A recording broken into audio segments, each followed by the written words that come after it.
When was the last time you looked in the mirror, not to check your hair, not to fix your outfit, but to ask yourself a question most people are too afraid to face? Am I really living the life I want? Not the life that others expect of you. Not the one that makes sense to society. But a life that truly feels like you, aligned with your soul, your truth, your inner compass. Carl Jung, one of the most influential minds in modern psychology, left us with a powerful message. One that most people ignore because it's inconvenient, even painful. The importance of choosing yourself, especially when the world around you is doing everything it can to distract you from doing just that. We're living in a world built on distraction. From the moment you wake up, you're hit with demands, work deadlines, family needs, social expectations, cultural pressure. These voices tell you how to act, what goals to chase, what success should look like. And somewhere along the way, you begin to believe them. You start shaping your identity to fit the mold everyone else carved for you. But here's a raw truth most people don't want to admit. Every time you put someone else's needs above your own in a way that betrays your inner voice, you're quietly telling yourself that you don't matter. That your desires, your needs, your feelings, they come second. That little whisper inside, the one that tugs at your gut, that raises red flags when something feels off, that's your subconscious trying to guide you. But too often, we tune it out. We ignore the discomfort, brush aside the restlessness, and push forward in a direction that deep down doesn't feel right. Jung believed that our connection to the unconscious, the shadowy, often hidden parts of who we are, isn't optional. It's vital. It's not just about therapy or introspection, it's about living a life that feels whole. And that discomfort you sometimes feel, that low-level anxiety, that sense of offness that creeps in when everything on the outside looks fine, that's your soul trying to speak to you, trying to wake you up. So here's a moment of honesty. Think about the decisions you've made recently. How many of them came from a place of authenticity? And how many were driven by fear? Fear of disappointing others, fear of standing out, fear of letting go of something that no longer fits but feels too scary to release. Jung understood that when your choices are rooted in fear instead of truth, your life starts to feel chaotic. You begin to drift further from who you really are and deeper into confusion. The further you wander from your core, the more disconnected and lost you feel. But let's make one thing clear. Choosing yourself doesn't mean rejecting other people.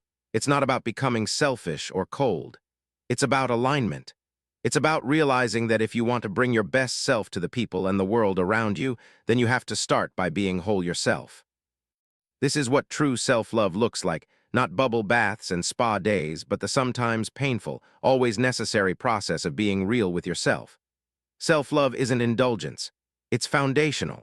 It's the platform from which you can build meaningful relationships, do impactful work, and live a purposeful life. And here's the wild part. When you finally start to choose yourself, your entire energy shifts. You start drawing in new people, different opportunities, and circumstances that actually reflect your true essence. It's like the universe steps in and says, "Okay, you're finally showing up. Let me meet you there." But to get there, to really get there, you have to do the hard work first. You have to face what Jung called the shadow, the parts of you that you've hidden, denied, or rejected. The parts you'd rather not think about. Shame, guilt, fear, resentment, all of it. Facing your shadow isn't easy. It's raw, uncomfortable, sometimes even painful. But here's the reward: transformation. Because once you stop running from the parts of yourself you don't like and instead choose to integrate them, to understand them, accept them, and give them a place, you become whole. And in that wholeness, there's incredible power. This isn't a quick fix. There's no shortcut. Real transformation takes time. It takes patience and relentless honesty, but what you get in return is priceless. You get clarity, the kind that cuts through the noise and helps you see what really matters. You get purpose, a clear sense of direction that comes not from outside expectations, but from your soul. You get peace, a deep, unshakable calm that stays with you even when the world feels chaotic. You gain the ability to say no without guilt, to walk away from what no longer aligns with you without fear or apology, and perhaps most powerfully, you gain the freedom to just be you. You might be wondering, okay, but how do I even start? The answer isn't complicated. You start by listening. Every time you feel discomfort, anxiety, or even a strange burst of emotion, pause. Ask yourself, what is my inner self trying to tell me? Because that feeling, that nudge, that uneasiness, it's not random, it's guidance. Jung once said, "He who looks outside dreams, he who looks inside awakes." The answers you're searching for, they're already within you. You just need the courage to look, and even more importantly, the determination to act on what you find. But here's the hardest part. Often, listening to your intuition means stepping into the unknown. Maybe it's walking away from a relationship that's comfortable but no longer right. Maybe it's leaving a job that drains you. Maybe it's letting go of a dream that was never truly yours to begin with. It's hard, it feels like loss. But ignoring those signs, that's the real loss. That's how people end up living lives that look great on the outside, but feel hollow on the inside. Choosing yourself means saying goodbye to the familiar. And yes, that's scary. But Jung invites us to see change differently, not as an end, but as a door, a beginning, a passage to something more real. So ask yourself, what are you holding on to that no longer serves you? What relationships, beliefs, or habits are you maintaining not because they nurture you, but because they're familiar? It might feel like you're losing something by letting go, but the real truth, you're gaining everything. Choosing yourself isn't about abandoning people or burning bridges. It's about finally putting your inner peace above external expectations.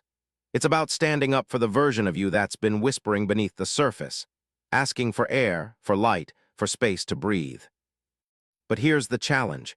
We've been conditioned to believe that putting ourselves first is selfish, that prioritizing our needs means we're neglecting others, that honoring our desires somehow betrays our duties. This is the lie that keeps most people stuck, tired, drained, and deeply disconnected from their own lives.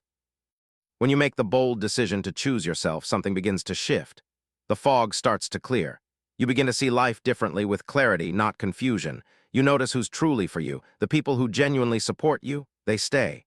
But those who only benefit from your self-neglect, they begin to fade. And that's not a loss, it's a blessing. This is the power of energetic alignment. Carl Jung called it synchronicity, those moments when your inner world aligns with the outer world and everything begins to move in harmony. It's not magic, it's resonance. When you live authentically, the world around you starts to reflect that authenticity back at you. But this shift demands something difficult, radical honesty. Choosing yourself isn't just about saying no to others. It's also about saying no to the parts of yourself that aren't really you. It means confronting truths you may have avoided for years, like the fact that some of your goals weren't really yours to begin with, or that you've allowed people to cross your boundaries again and again because you were afraid to lose them. Maybe you said yes when your whole being was screaming no. Maybe you've kept quiet just to keep the peace, even when it cost you your own. But this isn't about blame. It's not about shame or regret. It's about seeing clearly so that you can make a different choice from here on out.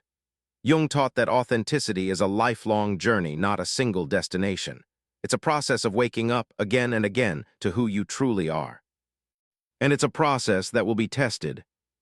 There will be days when you doubt yourself, when old habits whisper, just go back, it's easier there.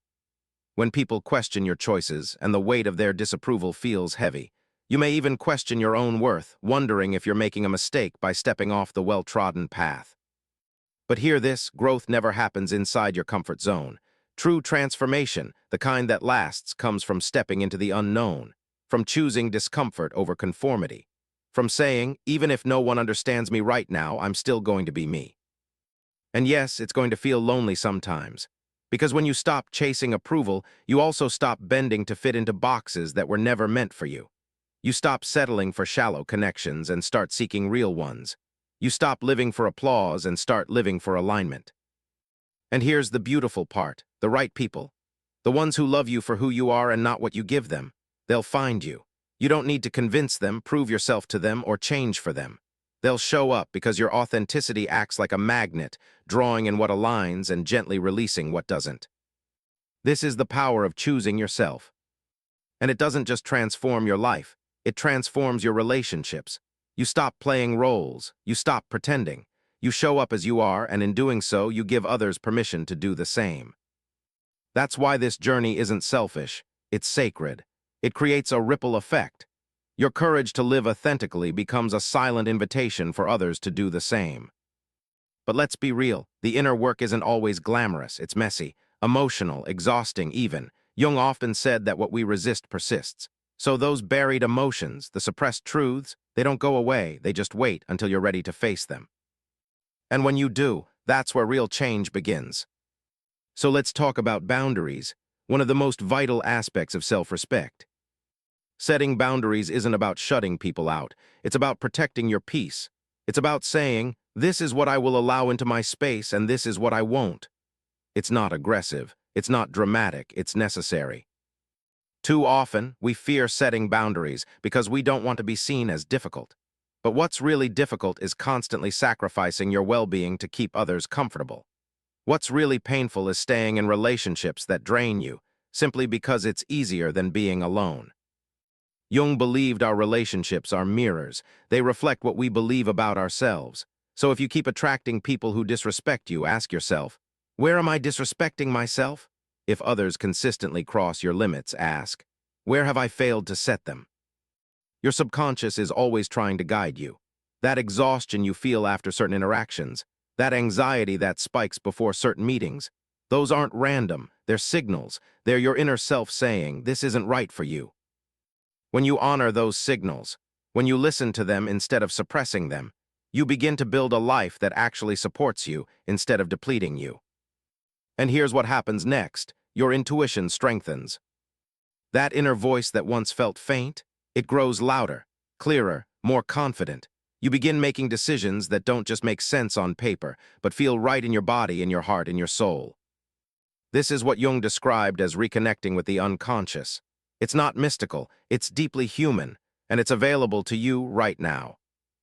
But you have to quiet the outside noise. You have to let go of the craving for validation.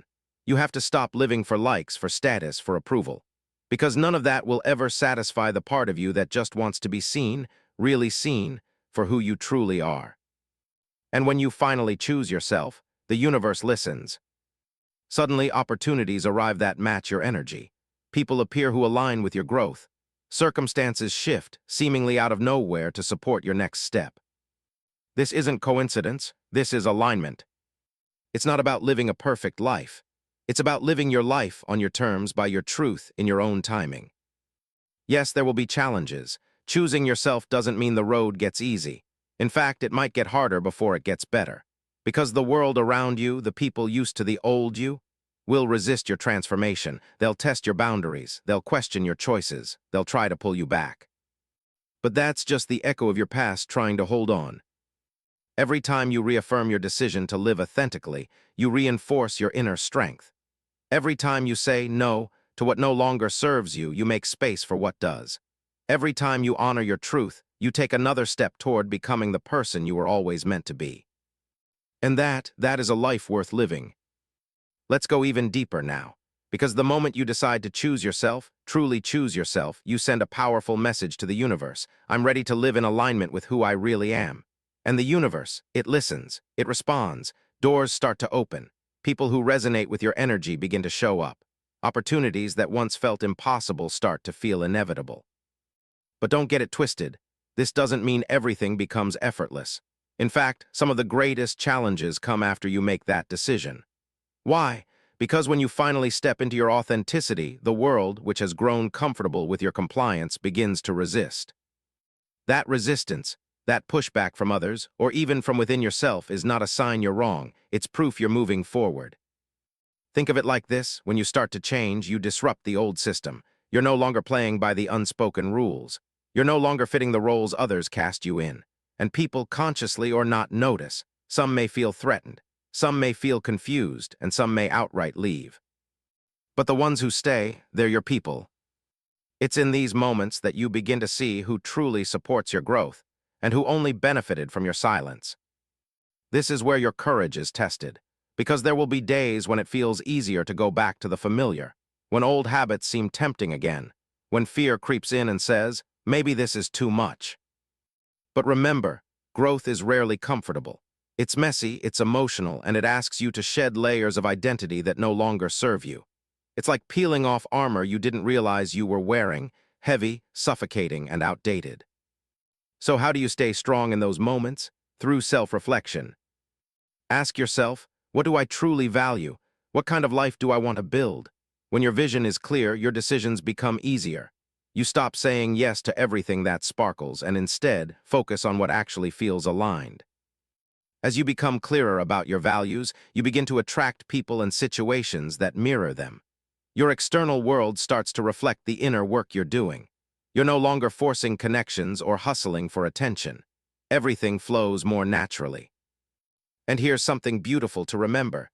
You are not alone on this journey. Even if it feels that way at times, even if you've had to let go of people who once felt essential, this path will eventually lead you to a community, a tribe, people who see you, understand you, and support you without conditions. These people won't require you to shrink. They won't ask you to hide parts of yourself to make them comfortable. They'll embrace you in your fullness because they too are walking their own path of authenticity. And when you find that connection, when your internal and external lives finally begin to align, it's like coming home. Your decisions no longer feel like a war. Your doubts quiet down. And your life, once filled with noise and chaos, begins to feel peaceful, even in the midst of uncertainty. Because as Jung said, true peace comes from within, not from achievement, not from validation, but from living in alignment with your values and your truth. And here's the thing, this isn't just a gift for you. It's a gift for everyone around you. When you live authentically, you become an example, not through words or advice, but through your presence, through the way you move through the world, the way you make choices, the way you respect yourself. You show others what's possible. You inspire them to look inward. You become the mirror they didn't know they needed. Jung deeply understood this ripple effect. He believed that individual transformation could spark collective awakening, that every time one person chooses authenticity, it helps raise the consciousness of everyone they touch. This is how change happens, not through grand speeches or sweeping movements, but through quiet, powerful personal revolutions, through people like you choosing to live in truth. But don't expect it to be a straight line. This journey is anything but linear. There will be days when you feel strong and clear, and days when the old patterns call you back. You'll feel resistance, not just from the outside world, but from within. Those doubts, those moments of confusion, they're not failures, they're invitations. Invitations to slow down, to go inward, to ask, what am I being asked to learn here? What fear do I need to face? What truth do I need to honor? Each time you answer these questions, you grow, you evolve. You get closer to the version of you that's been waiting all along. And along the way, the universe will send signs, books that resonate, people who say the exact words you needed to hear, even videos like this one arriving at the perfect time. These aren't accidents. They're synchronicities, proof that you are being supported. So now pause, breathe, and ask yourself, which parts of my life truly reflect who I am? What am I holding onto that no longer serves me? What am I willing to let go of in order to live more fully, more freely, more authentically? These are not small questions, but they are powerful, because the answers hold the key to your next chapter. And every choice you make in favor of your truth, every time you choose yourself, is a step toward the life you were always meant to live. It's not about perfection. It's not about getting it all right. It's about courage, consistency, and the willingness to keep showing up for yourself even on the hard days. So if this message has stirred something inside you, don't ignore it. Take action, reflect, write, share this with someone who may need to hear it too. Because chances are they're walking their own path, and your courage might just light the way for them. And if you haven't already, hit subscribe and turn on notifications. This space, this community is here to walk with you, to remind you that you're not alone, that your authenticity is your greatest power. So thank you for being here, for listening, for showing up, and above all, for choosing yourself. Because as Jung said, the privilege of a lifetime is to become who you truly are. And your life, your real life, begins the moment you say yes to you. I'll see you in the next video. Until then, remember, the world needs more people who are unapologetically themselves. Be one of them.